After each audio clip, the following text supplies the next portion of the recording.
구약성경 로마서 12장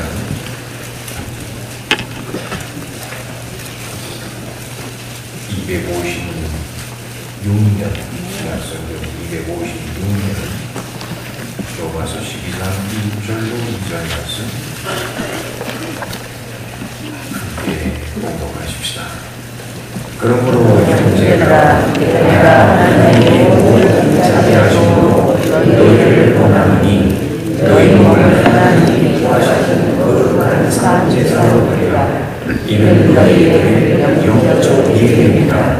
너희는 이 세계를 본받지 말고 오직 마음을 새롭게 하고 변화를 받아 하나님의 선하시고 기뻐하시고 온전하신 뜻이 무엇인지 열려하도록 하라. 아멘.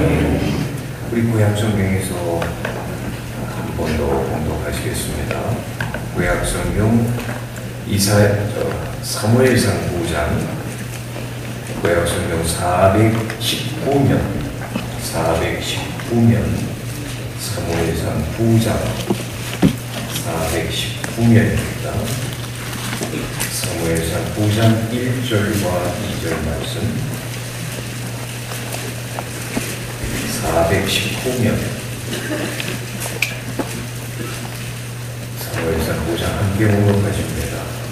베냐민 지파에 이스라엘이라는 유력한 사람이 있으니 그는 아비의 아들이요 스룹의 손자요 베고라스의 종손이요 아비아의 현손이라 베냐민 사람이라.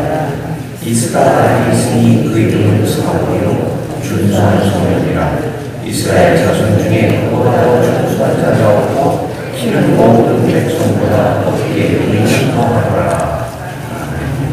하나 더 공독해 보십시다. 이 사울의 생애가 이렇게 소개가 되었는데 13장에 가면은 13장 13절과 14절 사울의 삶에 많이 이렇게 또 나타나고 있습니다. 13절 14절 함께 공독하십니다.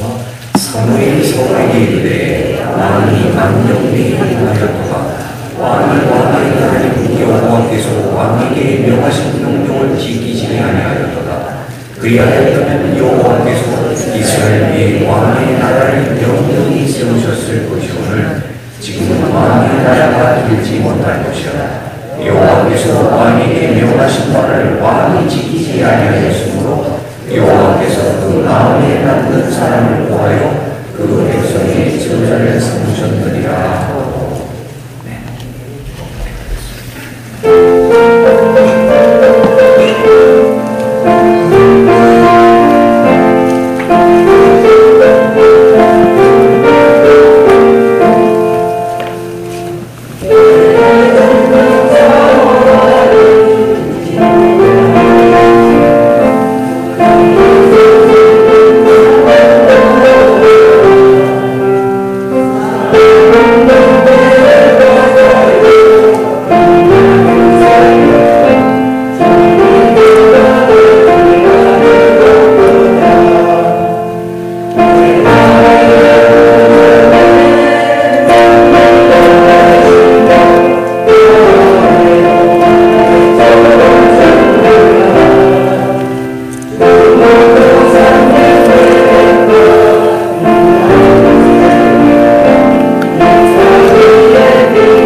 우리가 마치 이렇게 헝클어진 종이 조각들이 쫙 놓여져 있는데 벽면에는 소위 그 스쿠버 보드라고 그러는 앞뒤를 이렇게 붙일 수 있는 공간이 있다고 생각하고 어제와 오늘 우리가 종이를 한 장씩 그날의 미션, 그날이 우리가 생각할 주제, 테마를 이렇게 하나씩 붙였습니다.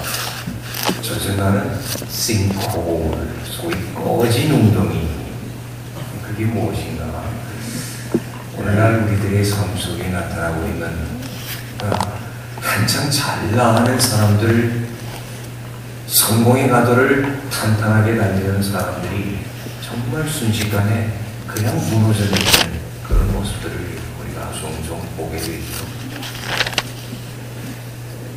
그래서 우리가 흔히 우리 이 자연 세계 속에서 그림자의 부쩍 자주 나타나는 이런 현상들을 보면서 우리는 이 땅 위에 있는 지어진 건물과 이런 것들만을 주목하고 살지만 사실 이것들을 지탱하고 있는 이 집안, 그 속을 생각을 못하고 살지요.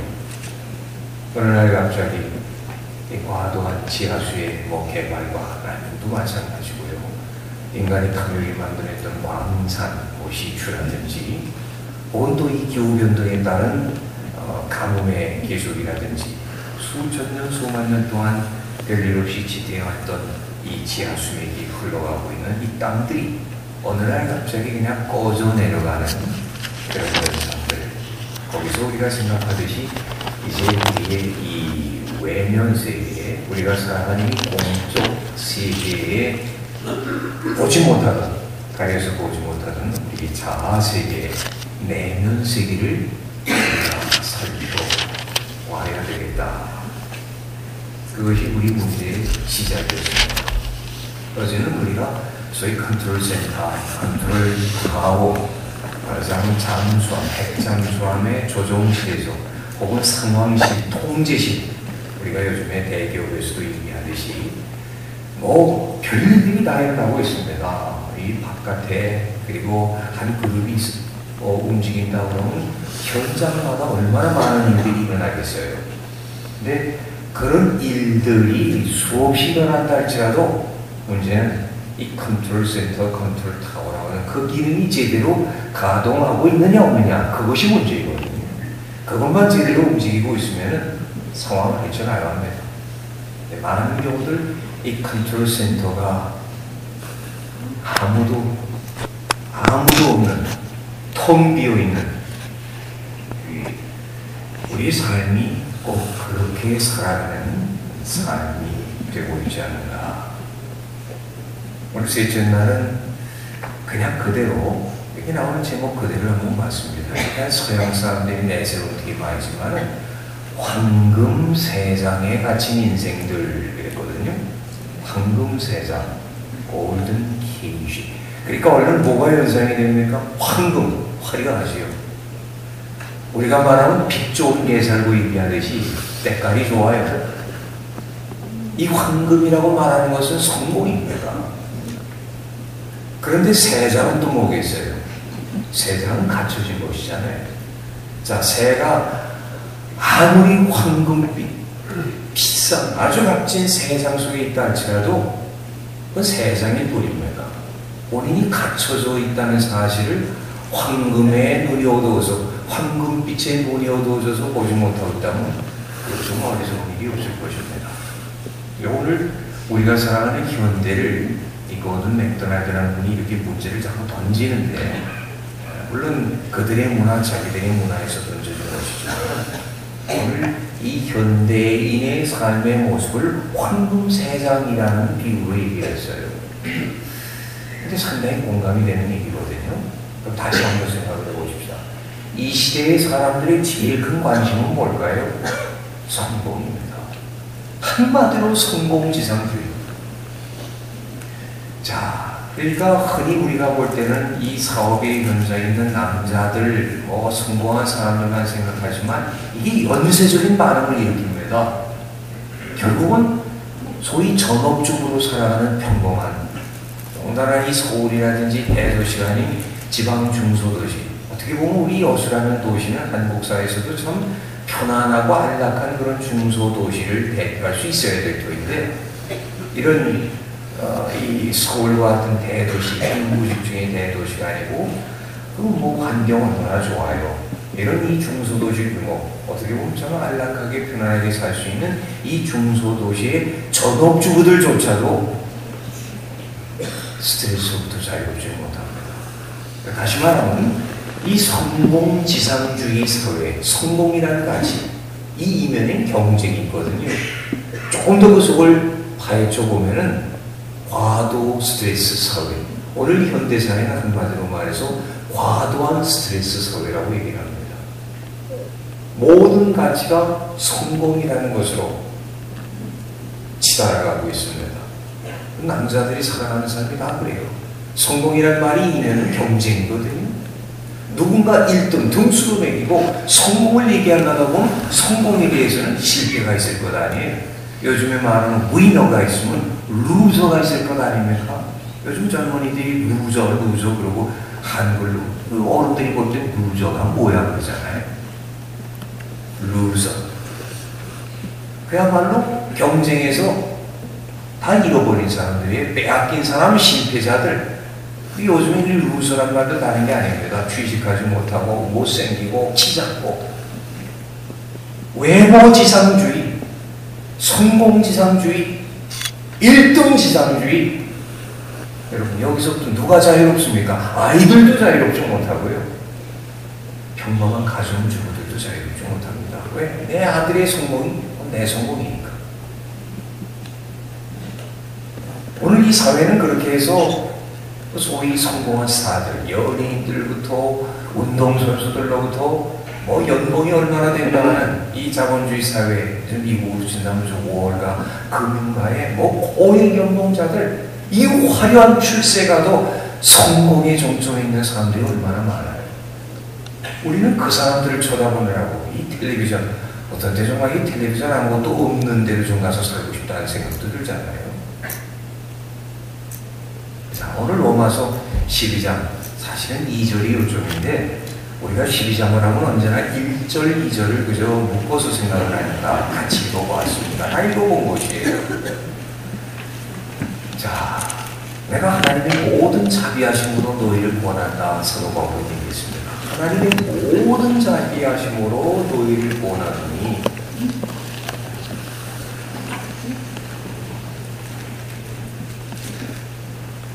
너희 몸을, 너희 삶을 하나님이 기뻐하시는 거룩한 산제사로 부르라. 자, 거룩한 산제사. 사도 바울이 얘기한 것은 정말로 우리가 믿는 사람으로서 하나님의 백성들로서 살아갈 때 무늬만 신앙인으로 사는 것이 아니라 참된 신앙인, 참된 그리스도인, 참된 크리스천, 신자다운 신자. 우리가 그저 올 한해 시작도 그렇겠죠. 하나님께서 만져주시고 붙들어주시고 지켜주시고 인도하여 주시고 하나님과 함께 동행하는 사람, 그런 사람들이 되기를 원한다고 그랬어요. 그 말을 한마디로 이야기를 거룩한 산제사로 드리라 했어요. 거룩한 산제사로 드려진다. 즉 하나님께서 연락하시는 제사, 하나님께서 기뻐 받으시는 제사, 하나님께서 기뻐 받으시는 예배자, 하나님께서 기뻐 받으시는 제물, 우리가 하나님께 그렇게 받아들여지고 기쁘게 드려져서 연락되어지는, 즉 하나님께 인정받고 하나님께서 사랑해 주시고 하나님께서 받아주시고 품어주시고 만져주시고 지켜주셔서 그야말로 하나님의 자녀예요. 하나님의 가족으로 그렇게 살아가는 사람들이 되기를 바란다. 이건 권면이면서도 축복이거든요. 거룩한 산제사로 드려지는 인생. 다시 말한다면 하나님 보시기에 아름답고 향기로운 제사, 제물로 연락되어지는 삶. 사람들의 인정이 아니라 하나님께서 보시기에 아름답다 칭찬해 주시고 하나님께서 기뻐해 주시고 하나님께서 그를 그냥 얼싸안아 주시듯이 그렇게 하나님의 기쁨이 되는 인생. 조금만 풀어서 한번 생각을 해보세요. 거룩한 산제사, 어거지로 나를 죽여서 뭐 그런 얘기가 아니잖아요. 내 삶이 하나님의 기쁨으로 연락되어진다는 얘기입니다. 다시 말하면 우리가 일상적으로 말할 때 하나님의 기쁨이 되는 백성들, 하나님의 기쁨이 되는 사람, 하나님의 기쁨이 되는 교회, 그런 사람이 되기를 바란다고 권면하고 기도하고 또 도전을 던졌습니다. 그리고 따라오는 얘기가 이 실제적인 문제인데요. 그러므로 너희는 이 세대를 본받지 말라고 했습니다. 이 세대를 본받지 말고 이 세상을 본받지 말고 오직 마음을 새롭게 하는 마음. 사도 바울이 얘기하고 있죠. 사람들이 이 외면 세상, 이 보이는 세계만 보느라고 정신이 없어요. 사도 바울은 아주 소중한 지침을 얘기합니다. 오직 마음을 새롭게 하여 하나님의 선하시고 기뻐하시고 온전하신 뜻이 무엇인지 분별을 하도록 하라 그랬어요. 그럼 하나님의 뜻이 무엇인지 우리가 분별한다. 하나님의 뜻을 안다는 것은 알아도 좋고 알지 못해도 괜찮은 일이 아니라 이건 하나님의 명령이에요. 내 마음을 좀 알아달라. 하나님의 마음. 그 하나님의 마음을 아는 인생들, 하나님의 마음과 서로 교감하고 소통하고 그렇게 살아가는 삶이 제일 복된 삶이라고 그랬어요. 동양에서 말하는 효라는 것도 우리 조상들이 얘기하기로 했잖아요. 어렸을 때 참 그 어른들이 하는 얘기가 한 중고등학교 들어가면 조금씩 철이 들면서 어려서 무심코 들었던 얘기가 그게 참 영향이 있잖아요. 어려서 효가 뭔지 알겠어요. 선생님들이 얘기하면 그냥 그런가 보다 들었던 얘기. 봉양보다 양치라. 부모님한테 뭐 맛있는 거 사다 드리고 좋은 거 사드리고 좋은 데 모셔다 구경시켜드리고 그것도 귀한 효도이지만은 정말 효의 근본은 우리 옛날 조상들이 말하는 효의 핵심은 뭐예요? 양치. 케아린 양자. 아 진짜잖아요. 부모의 마음을 알아들이는 것입니다. 하나님께 가장 기쁨이 되는 삶이라는 건 다른 건 아니거든요. 하나님의 마음, 하나님의 뜻, 하나님의 계획, 하나님의 디자인, 하나님께서 이 세상을 향하신 그 마음, 그 계획, 하나님께서 우리들을 바라보시는 그 마음을 우리가 알아들이고 거기에 예 그렇습니다 하고 말하고 하나님과 함께 같이 동행하는 것. 하나님 편에서 그보다 더 기쁜 일이 어디 있겠습니까? 우리가 자식을 기르면서 부모가 생각한 때가 부모가 자식의 자랑이 되고 자식이 부모의 자랑이 되고 기쁨이 되어주는 것이 부모의 마음을 헤아리고 이해할 수 있는 것이잖아요. 그럼 부모가 세상에서 뭐 많이 배우지도 못했고 유명한 사람도 되지 못하고 큰 재산 없어 뭐 유산도 남겨주지 못했고 그래도 장성한 자녀들이 많습니다. 어려서는 다 자기 부모가 최고예요. 근데 장성한 자녀가 정말로 우리 아버지를 나는 존경합니다. 정말로 우리 어머니가 참 훌륭한 어머니. 나는 이 세상에 많이 배우고 뭐 그런 어머니보다도 우리 어머니를 최고로 생각합니다. 장성한 아들, 딸이 그렇게 생각하고 그렇게 말해줄 수 있다면 절대로 그 인생은 실패한 인생이 아닙니다. 요즘 젊은이들 말은 루저가 아니에요. 성공이 무엇이겠습니까? 장성한 자식들이 자기 아버지, 자기 어머니를 진심으로 사랑하고 인정하고 존경해 줄 수 있다면 그것보다 더 큰 성공이 어디 있겠어요? 유산을 많이 줘서 존경을 받던가요? 유명한 사람이 되어서 그 자식들이 부모를 정말 존경하고 사랑하던가요? 내가 꼭 성공한 인생이 되어야 내 자식의 존경을 받고 사랑을 받는 것도 아니잖아요. 자, 그러니 다시 생각해 봅니다. 이게 무슨 정치가들이나 연예인들이나 무슨 뭐 경제인들이나 그런 사람들, 사업가들만의 얘기가 아닙니다. 평범한 가정 속의 주부들과 아이들까지 오늘 이 세상에서 사슬처럼 연쇄적으로 이어진 모든 관계 속에서 끊임없이 사람들은 연쇄 반응을 일으킵니다. 이 과도한 성공지상주의, 출세지상주의, 경쟁지상주의 사회 속에서 모두가 다 스트레스로 병이 들어가요. 과도 스트레스 사회. 하나님은 말씀하시기를 너희 마음을 새롭게 하라. 어제 우리 잠언 말씀으로 한다면 뭘 지킬 만한 것보다 더 너희 마음을 지키라고 그랬어요. 생명의 근원이 이에서 남이라고 그랬거든요. 생명의 근원이라고 그랬습니다. 이때 이 마음은 뻥 뚫린 공동을 얘기하는 게 아닙니다. 거기에 항상 지하수이 꽉 차있고 말하자면 근원, 하나님께로부터 우리를 충만케 하시는 은혜와 사랑이 끊임없이 우리 마음속에 흘러들어오고 채워져서 그 마음으로 세상을 승리하는 것이거든요. 오늘 이 세상은 어떻게 사냐? 모든 걸 바깥으로 출발해가지고 세상을 보면서 문제를 파악을 합니다. 성경은 말하길 아니에요. 방향이 잘못됐답니다. 밖을 쳐다보다가 바깥 시선이 팔려서 우리가 이 내면 세계를 잃어버리고 살 때 하나님은 말씀하시기를 아니합니다.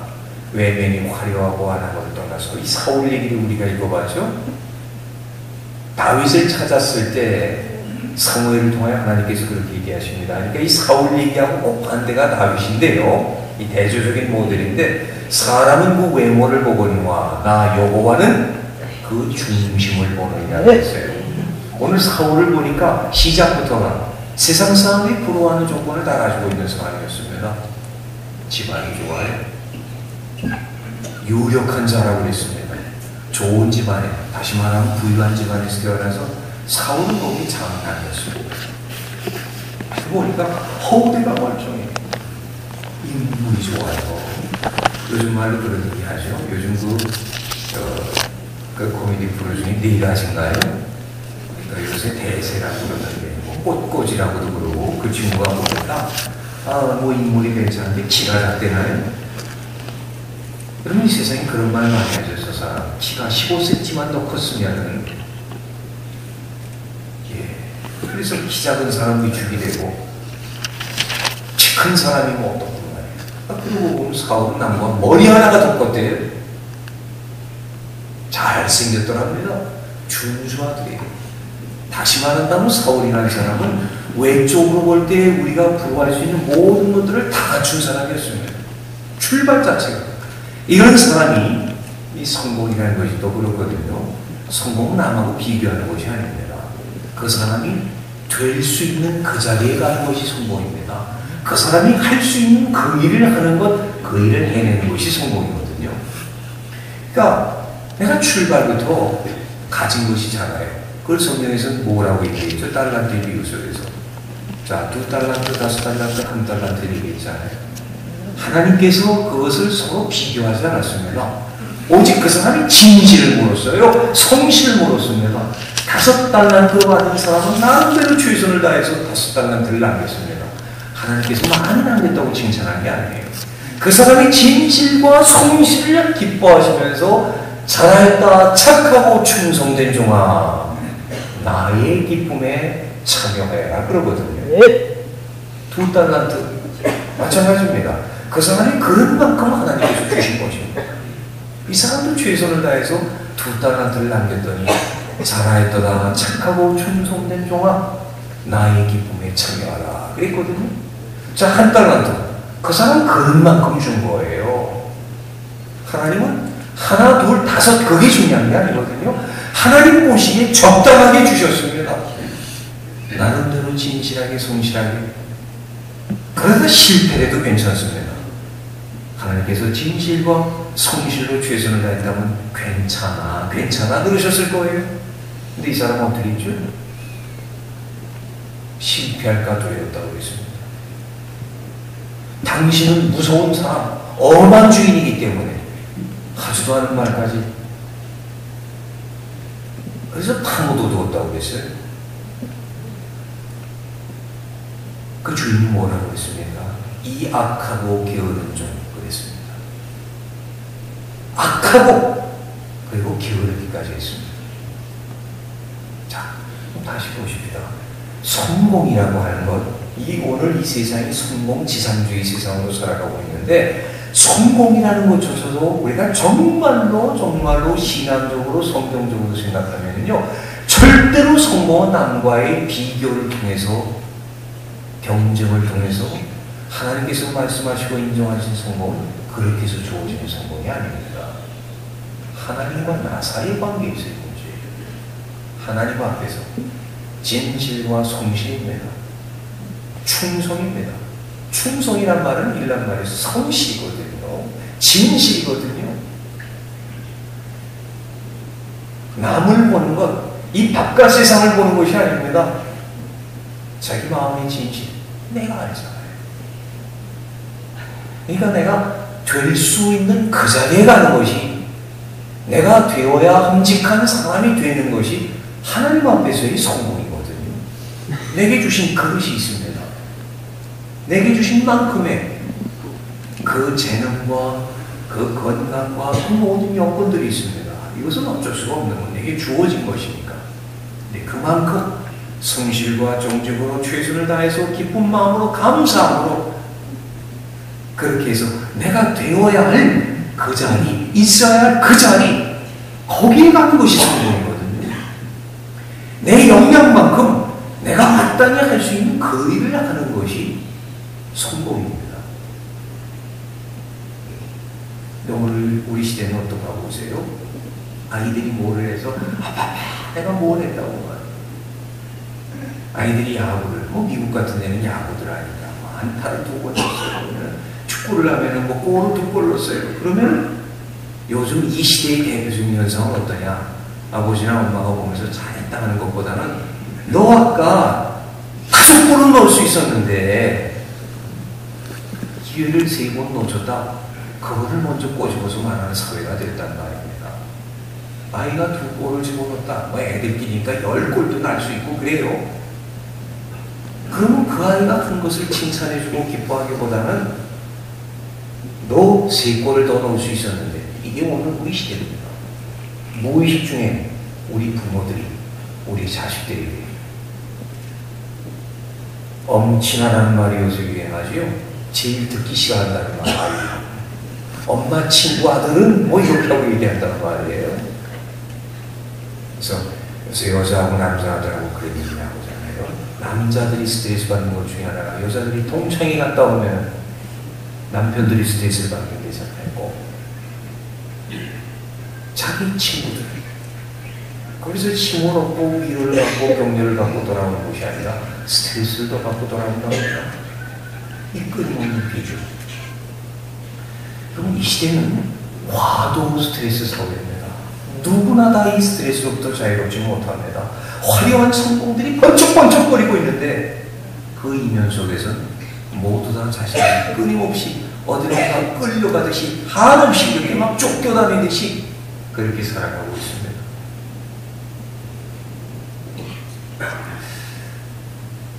이 사람들의 표현이지만요. 그래서 드리븐니스라는 말을 썼어요. 드라이브를 건다 그러죠. 그냥 몰아대는. 요즘 우리 한국 사회 아이들 다 그러잖아요.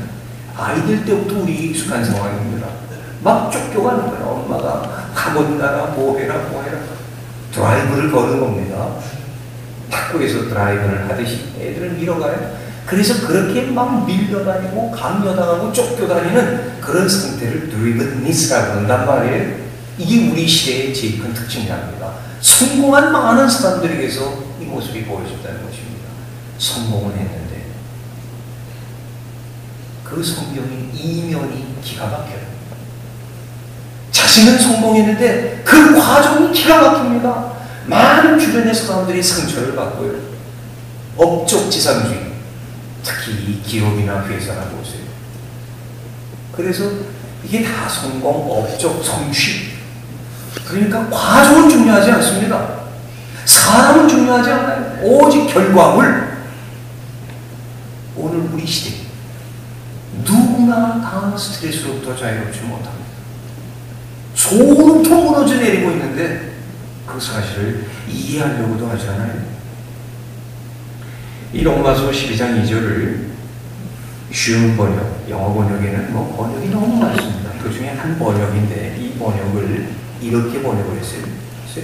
세상이 너희를 그 틀 속으로 끼워 맞추지 못하게 하라. 영어 번역을 다시 우리말로 옮긴 것이지만 마음을 새롭게 함으로 변화를 받아서 너희는 이 세상을 본받지 말고 그랬던 말을 세상이 너희를 그 틀 속으로 끼워 맞추지 못하게 하라. 풀어서 번역했습니다. 네, 보세요. 세상이 너희를 그 틀 속으로 끼워 맞추지 못하도록 너희 마음을 지키라는 것이거든요. 그리고 하나님의 뜻을 헤아려고 해요. 세상을 쫓아가지 말고 하나님의 마음을 헤아려고 합니다. 하나님이 뭘 원하시는가? 그 하나님의 기쁘신 뜻, 선하신 뜻, 온전하신 뜻을 헤아려고 하고 있습니다. 자, 오늘 3일 저녁이기 때문에 수요일 저녁에 이제 이번 주에 있었던 일들, 그리고 오늘 바로 오늘은 사울의 일은 그냥 띄워만 맞죠? 사울. 그는 모든 여건 속에서 충분히 성공할 수 있는 남들이 부러워할 만한 모든 조건을 가지고 남들보다 한 걸음 더 일찍 빠른 성공의 정점에 섰던 사람입니다. 이스라엘 왕이 되었어요. 그 출발 자체가 거짓된 것이 아닙니다. 근데 그가 마땅히 되어야 될 그 자리, 지켜야 될 그 마음, 그것을 그는 소위 성공, 비교, 경쟁 이런 속에서 그 자리를, 자기 마음을 제대로 지켜내지 못하고 스스로 무너지기 시작합니다. 왕이 되고 나서 것이 달라져요. 다윗에 대한 시기심부터 스스로 무너져 내리는, 그리고 나중에 보면은 그 다윗에 대한 증오심, 시기심, 이것 때문에 완전히 스스로 파멸되어 가잖아요. 하나님 앞에 마침내 내 짐을 당했다고 성경은 기록을 합니다. 보세요. 하나님이 먼저 버리신 게 아니에요. 스스로 무너져 내렸습니다. 오늘 이 세상의 틀, 거기에 끼워 맞추지 못하도록 너희 마음을 지키고 하나님의 선하시고 기쁘시고 온전하신 뜻을 헤아려 보라고 했습니다.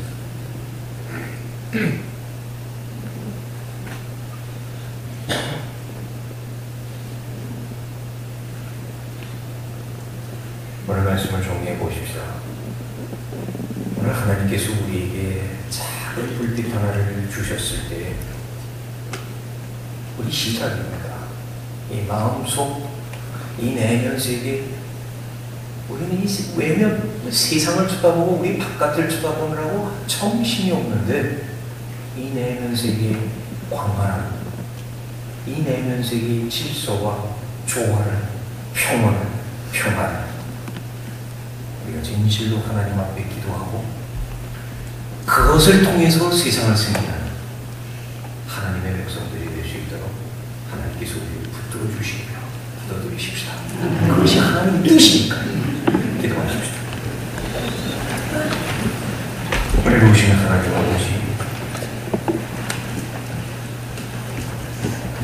오늘도 우리 속에 쓰임난 주의 음성 들려주시며 끊임없이 이 모양 저 모양으로 감동 감화해 주시는 성령의 역사 앞에 겸손히 머리를 숙였습니다. 세상이 우리를 그 틀 속에 끼워 맞추지 못하도록 주여 우리의 마음을 주장하여 주시옵소서. 주 예수 그리스도 이름으로 기도하옵나이다.